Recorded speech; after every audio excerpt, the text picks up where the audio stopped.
Have we moved toward a national or even international corporate monoculture? I think there are some arguments that we have.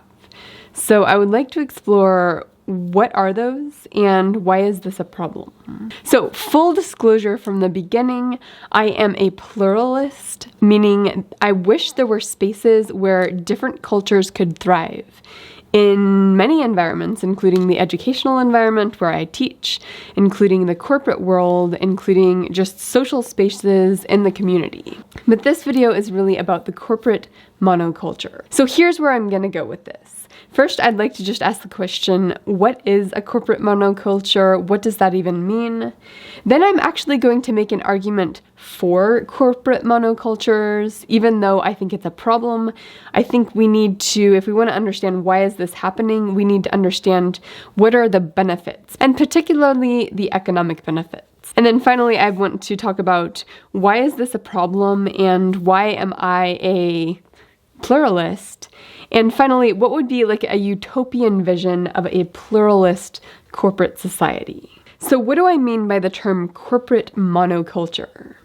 Well, here I'm talking about the features of a culture that make up our expectations about other people, our expectations about ourselves, the social habits that smooth interactions between people, what gives people status in a culture, what do people look up to, what do people shun, what small behaviors do people shun and socially reward. All of those questions are going to make up how we have disagreements in the workplace, how we smooth our relationships in the workplace, how we manage our relationships in the workplace. So a culture here in the setting I'm talking about is really about all of those expectations. And one example that I like to use is, do you interrupt people or do you let people talk on? And of course, some cultures are very polite and you never interrupt, in which case, in those cultures, you can get situations where people come in and dominate and no, everybody's too polite to interrupt. In other cultures, it can actually be a positive thing if you interrupt, because that's how you build rapport. That's how you show excitement about what the person's talking about. That's how you develop sort of a two-way thing going on. And that's also how you stop people from dominating the conversation. So I think we tend to think that it's good to have a culture that doesn't interrupt. But I think it's good to have both cultures. There's advantages and disadvantages to both. And having different spaces where different social norms reign could lead to an increase in productivity, in my opinion. Different cultures also have sort of these unspoken rules about status. Is status based on age? Is it based on merit? And what is merit in that culture? Is it based on who speaks the loudest or who seems most charismatic? Is everybody constantly monitoring themselves to make sure that there's equal speaking time for everybody in the group? Is the person with the highest social status the person who is most advocating for equal speaking time? Other things like, what do you expect from people? Like if you email someone in the corporate setting, how quickly do you expect them to respond? And when do you view it as disrespectful for them not to respond in 24 hours or 1 week or whatnot? And when do you just sort of assume they got too busy? What are the expectations of other people? Expectations also include expectations about how you'll interact, like the nonverbal communication skills you bring to the table. Do you nod a lot to encourage people? Do you say yeah? Do you give these little verbal cues that you are encouraging them to speak? Is the absence of those verbal cues interpreted as disrespect or disinterest? It's like, how do you interpret all of the little subtle things that go on in social relationships? And your expectations there are going to greatly determine how you feel about people in the workplace, how you feel about your coworkers, how you feel about their respective you. All of that is deeply dependent on these subtle, understood norms that make up corporate culture.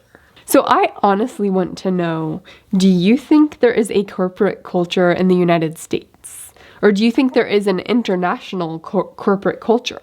Let me know your thoughts on that below, because it could be that I'm seeing something that other people don't think exists.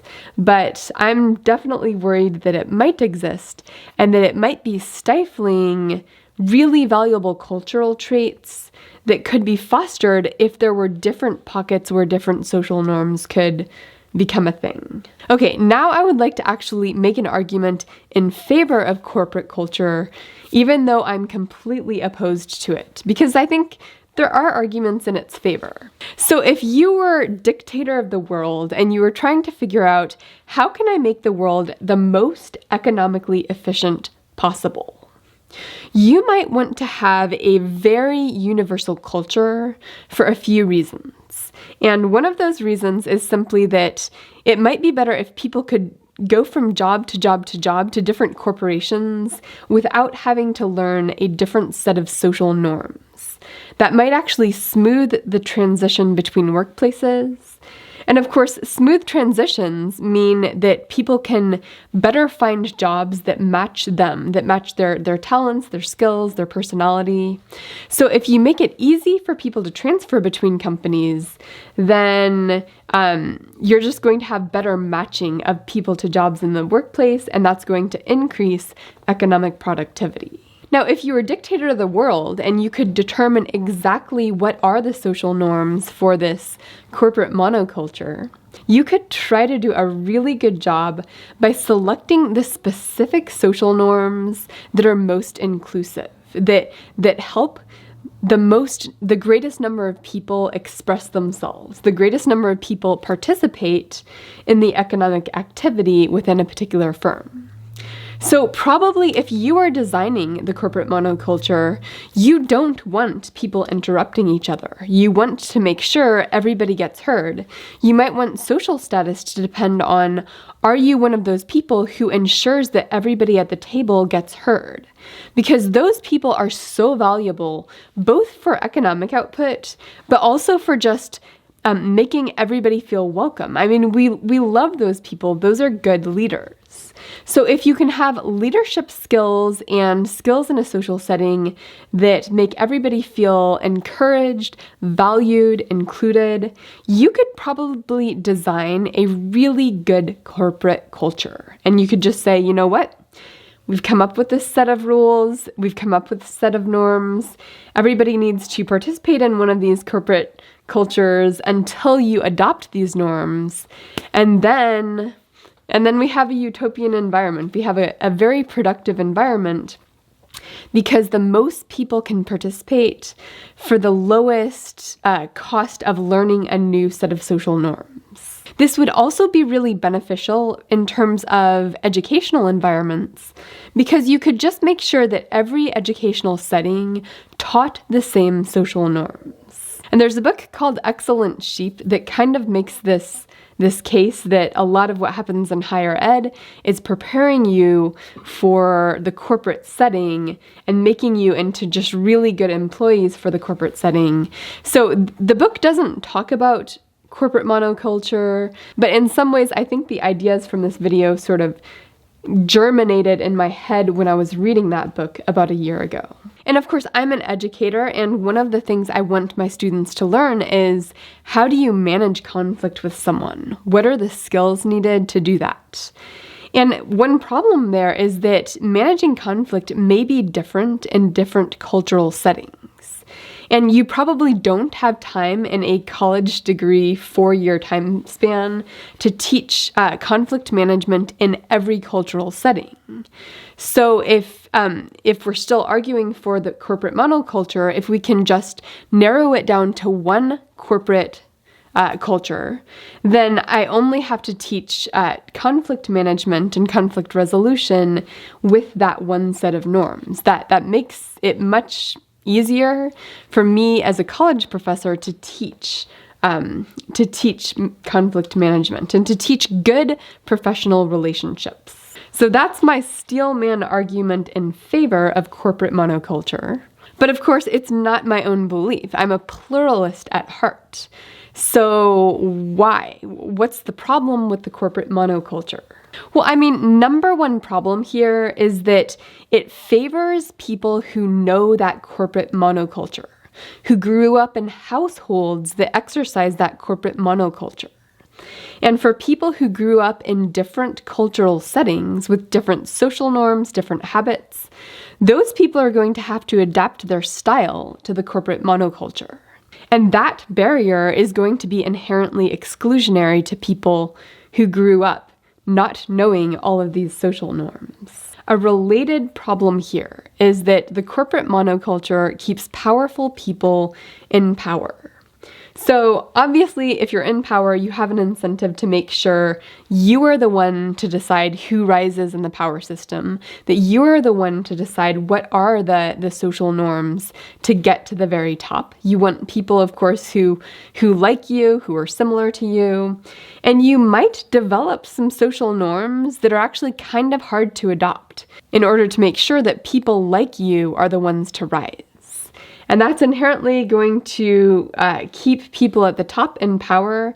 And of course, the less turnover we have in power in terms of different types of communities that end up at the top, the more diverse, the more creative, the more powerful, I think, the economic sector would be. Another problem with the corporate monoculture is that it could potentially actually dampen cultures that are dissimilar to the corporate monoculture. Like, everybody has an economic incentive to try to fulfill the American dream and move up economically.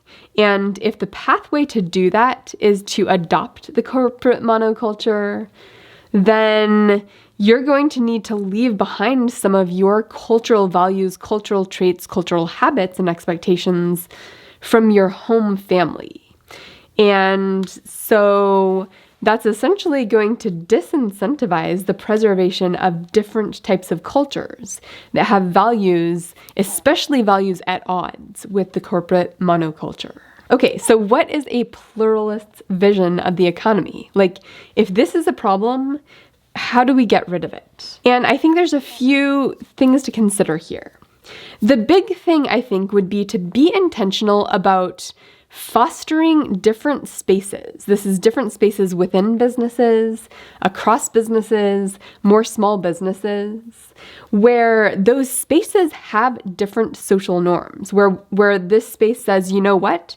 Even though those people over there don't interrupt, our culture, we like interruption. We're going to have a different type of conversation in this space than that space, and it's going to be okay. And if you had these different spaces, and if people traveled between the spaces, what they would learn is that there's advantages and disadvantages to every culture. And perhaps some cultures are going to be better at operating in more competitive types of workplaces. Other cultures are going to be better at administrative. There's going to be different cultures that work best for different functions in the economy. And this would not work unless it were supported in the educational environment. So like if you go to college, my hope would be that every classroom has a different set of social norms and that you practice moving between those, you practice recognizing the advantages and disadvantages to each, but not prioritizing one of those sets of social norms over the others. To be honest, this is exactly the opposite of what we're doing right now. Now, it actually does make sense in this world we live in for colleges to focus on that corporate monoculture, because if their main purpose is getting students jobs, which I do not think should be the main purpose of higher ed, just to be clear, but if that's their main purpose, if there are incentives to make that their main purpose, then you want to make sure your students are well versed in the corporate monoculture that will open up more opportunities to them to rise within the corporations they get jobs at when they graduate. So I do think this is rational on the part of college administrators, that we're all going to sort of make sure that we're training students as excellent sheep. But I think it's a huge problem. And my vision of a pluralist world would be a world where there's a lot more small businesses and a lot fewer monopolies. No surprise there, that sort of goes with the theme of my channel. But I think we lose a lot more than economic value when we all try to adhere to the same corporate monoculture. Oh, by the way, one other reason I think we have a corporate monoculture is because there's such a small group of elites who make these big decisions in the country, and they all kind of know each other or move in the same social circle. So because that center of power is concentrated, all cultural upward movement has to be pointing toward that center of power, and that center becomes the corporate monoculture. Now, I try to leave my videos with some hope. So if this is a problem, how could we change it? And in some ways, I think we really need to enforce antitrust laws. We need to break up the big tech monopolies and create laws that really support smaller businesses, where that smaller business could actually be run by people from a different culture than the dominant corporate monoculture, and that could foster different social values in employees that work there. So I think that would be possible, but it would need to involve disrupting monopolies.